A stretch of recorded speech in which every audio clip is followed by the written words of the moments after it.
I'm making a midi-length petticoat to wear under Edwardian daywear, featuring upcycled linen napkins. Certainly not a historical recreation, but instead more loosely inspired by historical silhouette and detail. So if you'd like, come watch how I made it. The first thing I do is make a mess. I pull out fabrics and any kinds of ribbons and trims and laces that I think I might be interested in for this project, and I pile it all on my workbench and start matching things up and piecing things together. I believe in a well-stocked stash, but don't keep things you don't love. In the 1800s, William Morris wrote, "Have nothing in your house that you do not know to be useful or believe to be beautiful." And I definitely believe this applies to one's fabric stash. Acquiring that amazing fabric or trim or whatever when you see it and fall in love with it guarantees that you will have it when you need it, and you will. Nothing is more frustrating than planning out a project and knowing exactly what fabric you want and not being able to find it for sale anywhere. At least until the project is finished and you're on your way to the next one when you stumble across it by accident. Also, don't underestimate the power of upcycling. Finding old linens can offer you lace and embroidery that would be expensive or very time-consuming to recreate otherwise. For this petticoat, I'm going to use some vintage linen napkins that I have. They have really delicate daffodils and other flowers embroidered on them, and I think they're so beautiful, but I really can't ever see handing them to someone to use as a napkin, so I think they'll be perfect to upcycle into something else, like a petticoat. Once I've matched up all the pieces I'm going to use, I can grab my pattern. Since I already know what pattern I'm going to use, I don't have to worry about drafting a whole new one or finding one somewhere for this project. You can get your patterns a number of different ways. Lots of different companies make very historically accurate skirt patterns and petticoats these days. You can also draft your own or drape your own. This pattern that I'm using now is kind of a mixture of a draft from an old pattern book and then draping it and making a ton of changes in the skirt volume and overall shape and size to suit my own personal taste. Sometimes if you are kind of making it up as you go, pulling out a piece of your pattern, this is the front panel of my pattern, and placing your pieces on top of it actually kind of helps cement where you're going to put things and how it's all going to fit together. So next I wanted to see if I had enough to make a gathered ruffle over the whole skirt, if I needed to alter the skirt at all. So the length around the bottom of the skirt pattern is 135 inches. I have 9 napkins with 16.5 inches of usable space each. Because they have a scalloped edge, I'm actually going to end up folding that in and sewing along a straight edge rather than trying to deal with the scallops, and I think that'll be pretty. The centerpiece has 10.5 inches of workable space. So if I have a bottom hem of 135 inches, I'm going to take out the centerpiece because that's just going to be straight in the front without any gathers. So that's minus 10.5 inches, leaving me 124.5 inches that I'm going to need from napkins. So if I have 124.5 inches, and each one of them has 16.5 inches of workable room,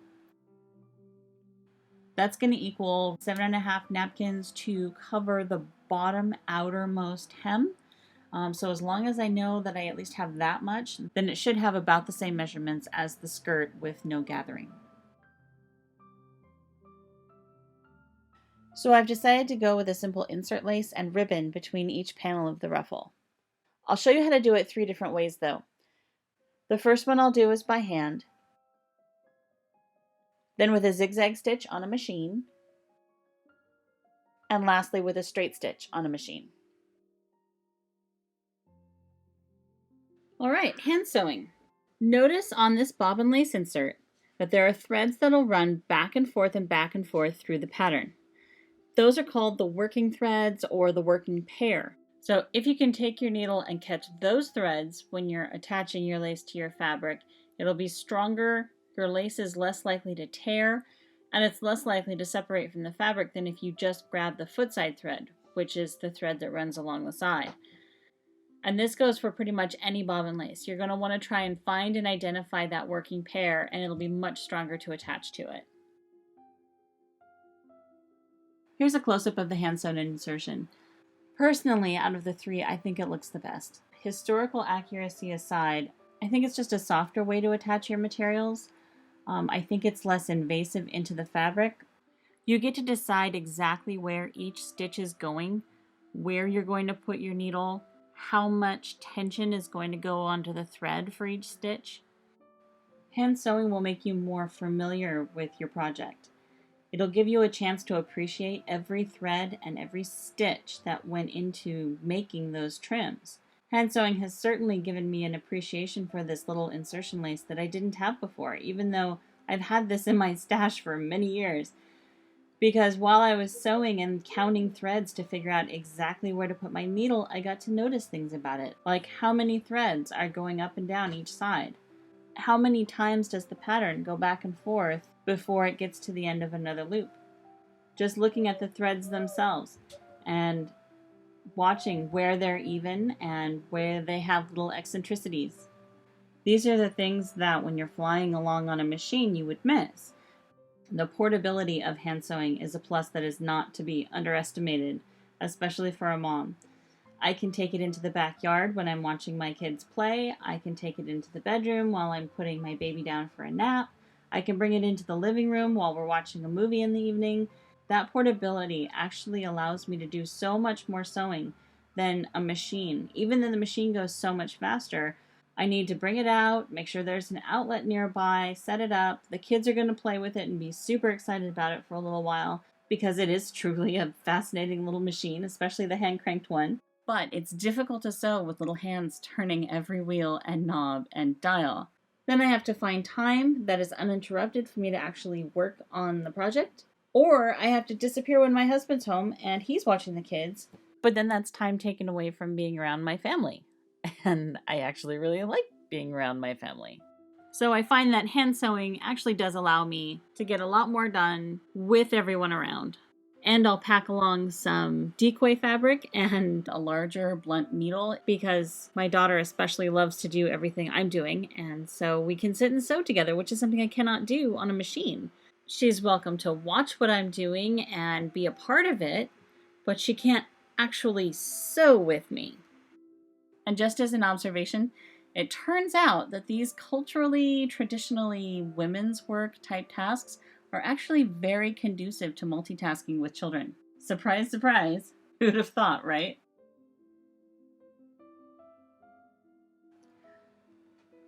Now, finishing off, whether you've done it by hand or by machine, I still suggest that you finish the edges by hand.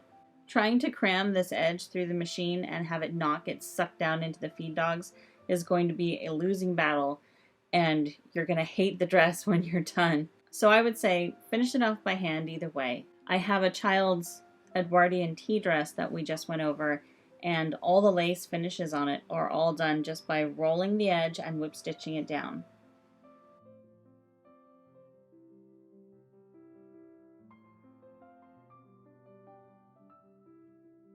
If your machine makes a zigzag stitch, you definitely use that. It's very easy because the edge of my fabric is not going to be raw, it's just going to be turned over.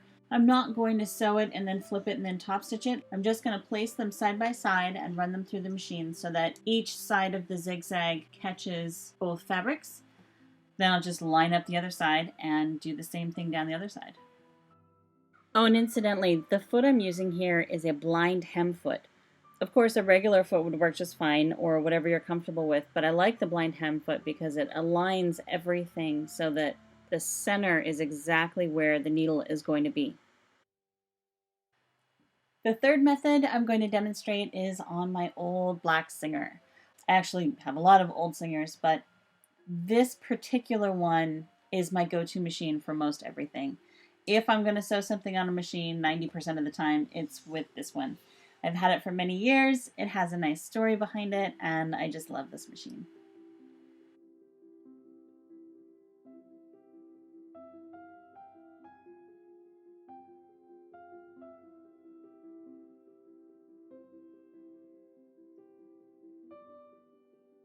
It is straight stitch only though, which makes insertions a little trickier. It would be a two-step process, whereas the hand sewing and the zigzag will allow you to do it in one step.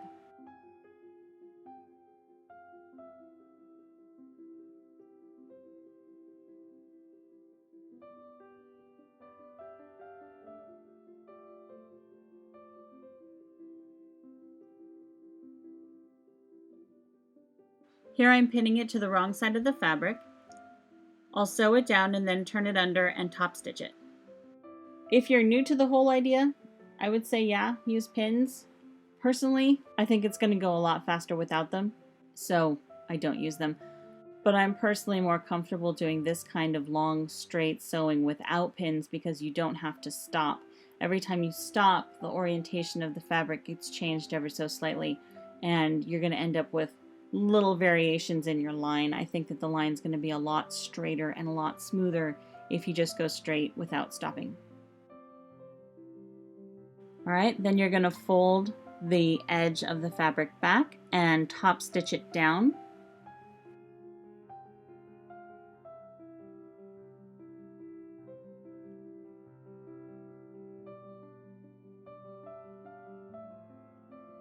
To sew it onto the other side, we're just going to line it up where you want that seam to be on the right side of the fabric. And then once you've sewn that down, top stitch it down as well.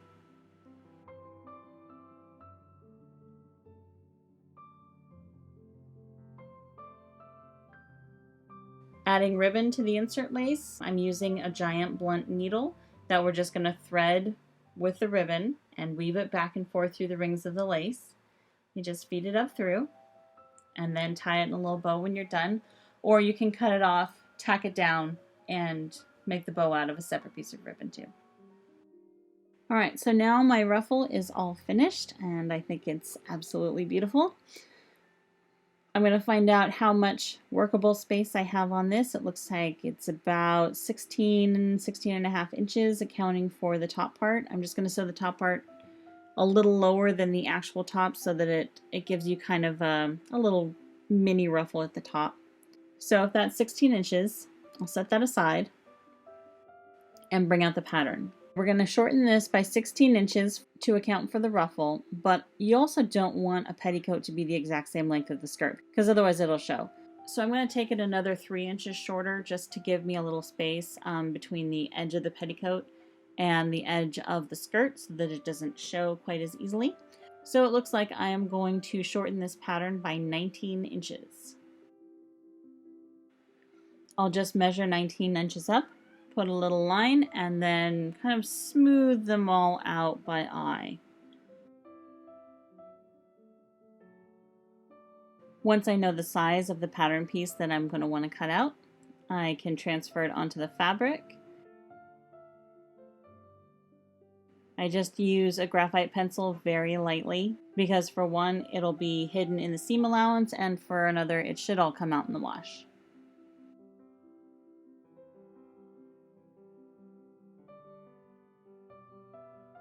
When I get to the bottom part, instead of cutting my actual pattern, which you could cut out your pieces and then tape it back together, you can feel on the back side of the pattern where your finger is and just do a little line there. And then when you're all done, connect the dots in a nice kind of smooth line.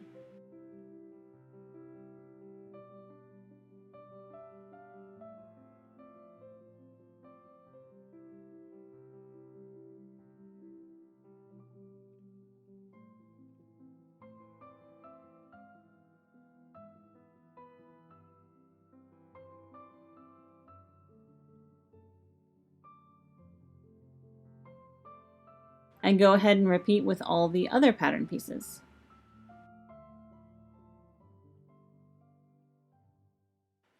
Alright, so now I've got all my little pieces, and we'll just go ahead and sew them up in the usual manner, to quote like every Victorian sewing manual ever written. I just follow whatever the pattern says to do. So for this top half of the skirt, the part that came off of the pattern, and we're not really changing except for shortening, I'm just going to sew it up as I would a normal full-length skirt. put the pieces together, put a waistband on it, finish it up however I would a normal walking skirt.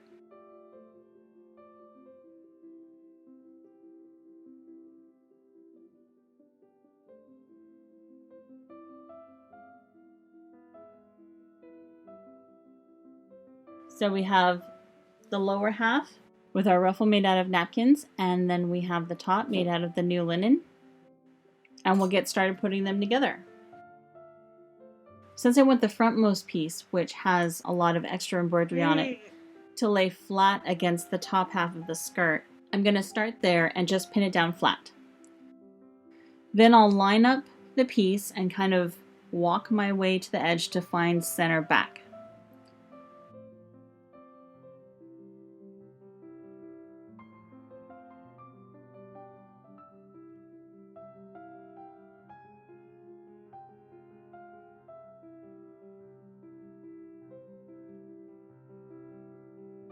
And pin that onto the center back of the skirt. So then I have center front and center back figured out.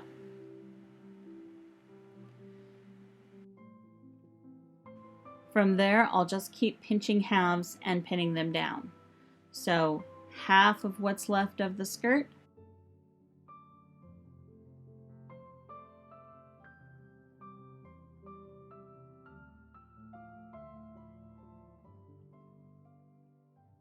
half of what's left of the ruffle,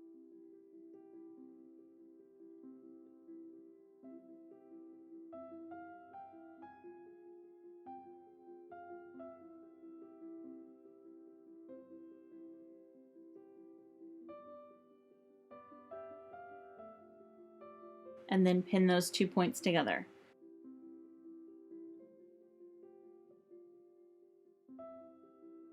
And keep doing that until I get them really close.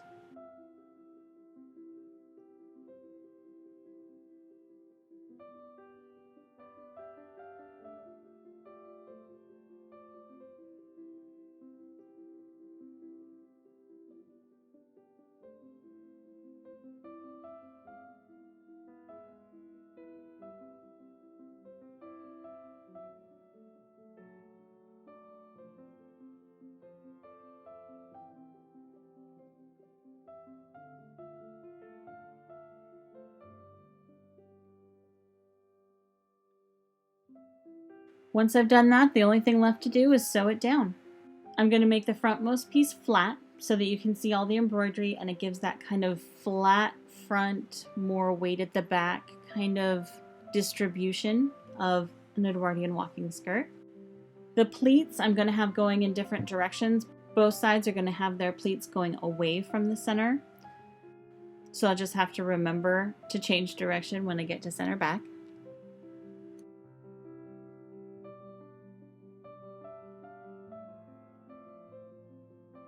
And there we are, back to the beginning again.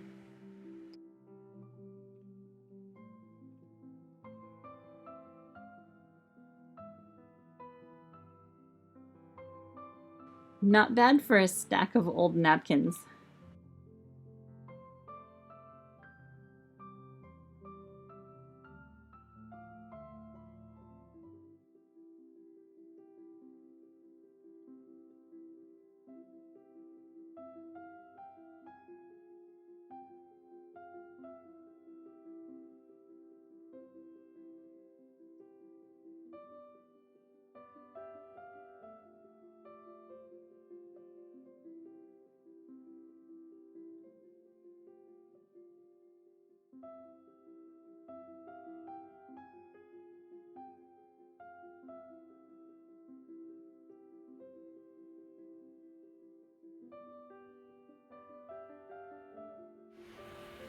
Yep. Yeah, that's ouch. You want some bunnies? Da. Da. You can play with bunnies.